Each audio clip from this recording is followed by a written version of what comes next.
Okay, so now you're involved in cryptocurrencies, but it is very, very, very important that you understand the proper and secure way to store your cryptocurrencies, such as Bitcoin and many others.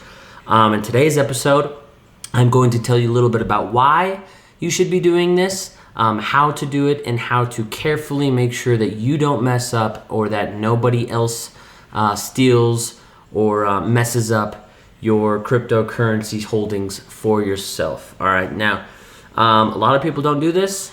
Bad. Okay, a lot of people do this and they mess up because they don't know what they're doing. Instructions aren't very well, or somebody hasn't properly taught them. So I want to make sure I do the due diligence on my side. That way you have all the information that you need to securely store your cryptocurrencies. So with that being said, I know it's been a couple weeks. Sorry I haven't made a video. It was due to technical difficulties, but we're back. I'm looking to make 2 or 3 videos today, so stay in tune, stay in the loop. But thanks for clicking the video. One thing that definitely helps me is click that like button. If you haven't yet, click that subscribe button for many more content to come in the future. But without further ado, let's get started. First things first, gotta get my new Bitcoin class, my new Bitcoin beer cup. I'll explain that to you later in the next video, because I kind of just want to make this a nice, fast, and kind of just quick, easy video. It doesn't need to be long, it needs to be short. So let me crack this. If you can join one, please do. If you can't, I'll drink one for you. Today's choice is Dos Equis. I don't always drink Dos Equis, but when I do, it's in a Bitcoin cup. Okay, so let's look at a couple things first regarding the topic. First page I have up is lost passwords lock millionaires out of their Bitcoin fortunes. Okay, now this is an actual story that came up a couple months ago, but completely accurate still for this time, of course, and will forever honestly be an accurate and adequate thing to kind of talk about, because I'm sure this guy will never get his Bitcoins back, which is a disaster. It honestly makes me want to cry. But Bitcoin owners are getting rich because all cryptocurrency has soared. But what happens when you can't tap that wealth because you forgot the password to your digital wallet? First things first, a lot of you guys might not know what wallets are. All right, now most exchanges kind of have their own wallets built into their platform, right? So I will show you just for a little bit of a glance my Coinbase. I have $2,200 on here, which is entirely too much money, but it is just basically pocket money, right? If I need to go spend something, if people want to interact in cryptocurrency, I pay a lot of people, a lot of my friends, family members, bets in Bitcoin or Ethereum, whatever it is. So I got $2,200 on here. It's just nice spending money, but a lot of these will come with wallets, right? So once you dig into any one of these, let's just call it a Litecoin wallet. You click it, you can trade with it, right? Interact. You can send cryptocurrency to some other wallet, or you can get a wallet. You can have somebody exchange it with you in your wallet, right? So a lot of exchanges do have their own wallets on them. However, Coinbase actually does have their own specific wallet app that is different from the exchange. You can't buy from it. You can only hold money on it. So first things first, wallets. Just like the wallet you hold your cash or your cards in, it's going to act the same way. It's a way to store and secure your money. However, some wallets are more secure or less secure than others. So for this guy, for an example, his name is Stephen Thomas, a programmer in San Francisco, owns, or should we say used to own, 7,002 Bitcoin that he cannot retrieve because he lost his password to his digital wallet. So I'm not going to go super in tune with this, but he basically lost $220 million, 7,000 Bitcoins worth, and that will continue to rise, right? But he lost $220 million because he cannot remember his password. And I'm sure a lot of you guys were not into Bitcoin during this time. It was early 2013, maybe 2014, where Mt. Gox, it was a Bitcoin exchange, just like Coinbase, just like Gemini, Binance, right?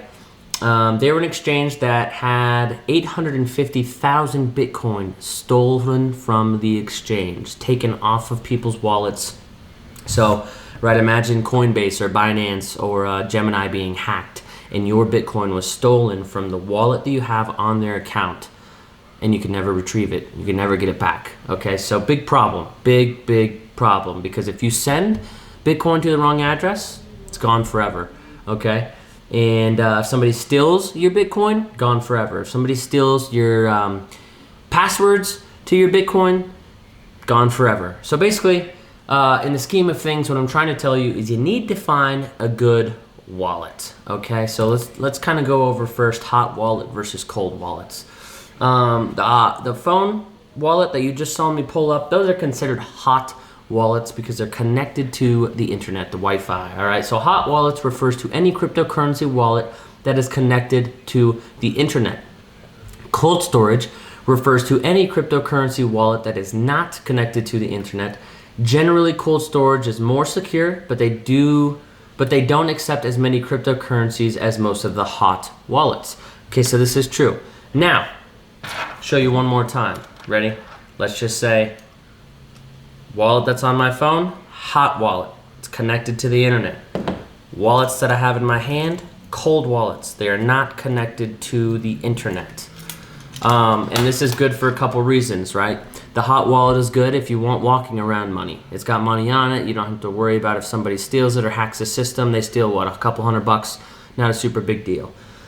Somebody gets into this, they could steal up to thousands, hundred thousands to millions of dollars worth of Bitcoin, right? So I have multiples of these.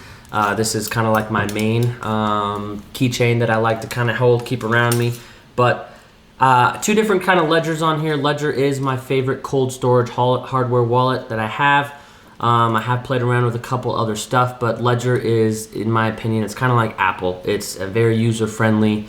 The box comes nice. The stuff that's inside of the box is very simple. The instructions are easy and simple.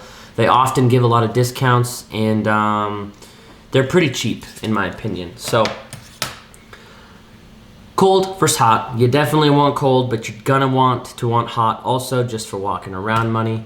The one thing I do want to show you that's really cool, the Ledger I was just talking about, I have multiples of them. They are doing this thing right now where they have a crypto starter pack.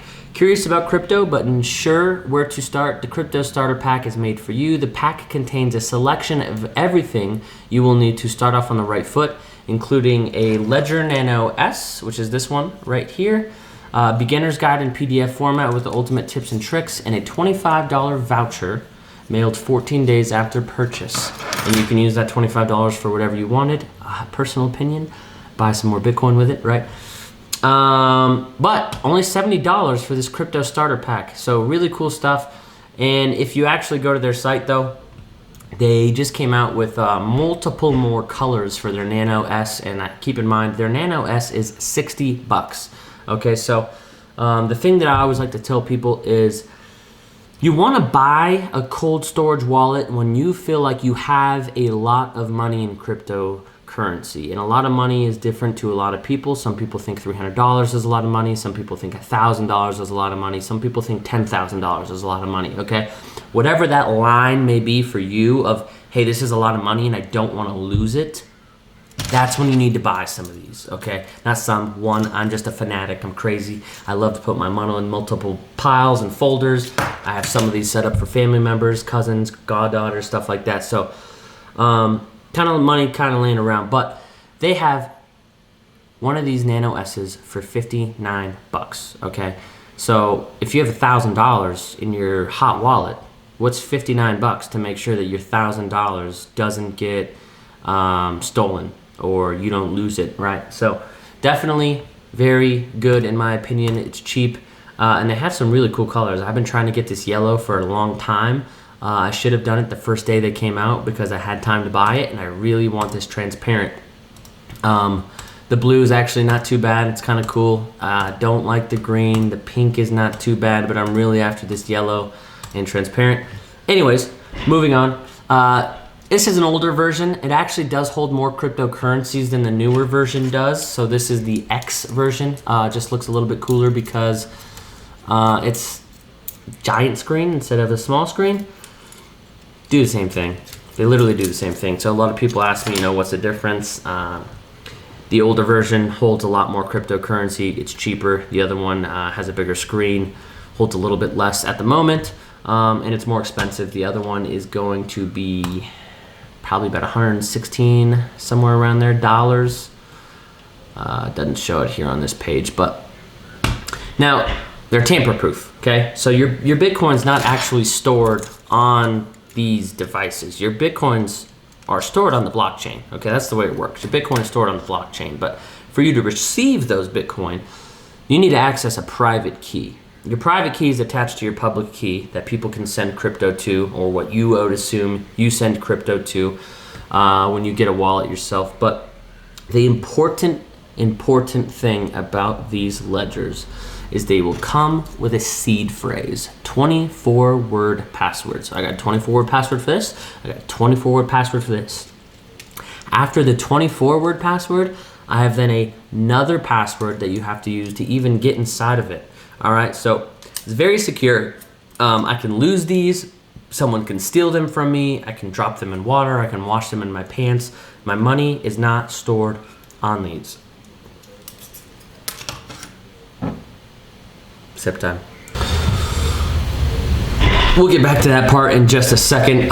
This is a cool little website I found, just kind of showing a bunch of different hardware wallets, cold wallets specifically, right? There's a Keep Key, there's a Ledger, the Trezor. Actually, a lot of my friends have a Trezor. They do like them.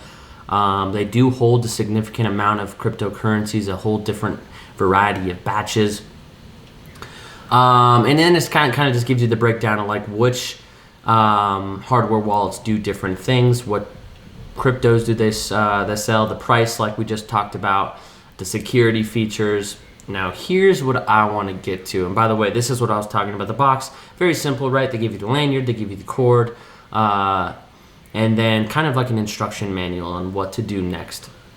So the thing that you're going to want to look at is this right here, my recovery phrase. Write down your recovery phrase on this sheet. 24 words will be displayed on your Ledger Nano S only once it is initialized. Make sure you copy each word below. It is fully back up your device configuration. So when you get one of these, they give you this sheet of paper here. They give you about 3 per pack. And the best thing to do is once you turn this on, it's going to ask you, are you setting up a new wallet or are you trying to access an existing wallet? Let's say I broke this, right? Somebody stole it from me, I lost it. I wanted to buy another one. I would say I want to set up an existing wallet, and I would type my 24 words inside of here, and I would get access to my funds again. But in most cases, you guys are going to be setting up a new wallet. So your ledger will give you a list of words from the beginning, and it's going to give you each word at a time. And what you need to do is write down each word on the number. Letter 1, balloon. Word 2, tree. Word 3, farm. Word 4, ocean, right? Just a bunch of different words. And you want to write them down. My preferable way to do that is in a pen. Because I know pencil over time could fade. I know the pen won't fade. But I'm writing these down the exact way it looks on the ledger. That way I know that there's no spelling errors. I read it on the ledger, I write it down, I read it, make sure it's accurate. I go through all 24 words, go through all 24 words again, make sure I didn't mess anything up.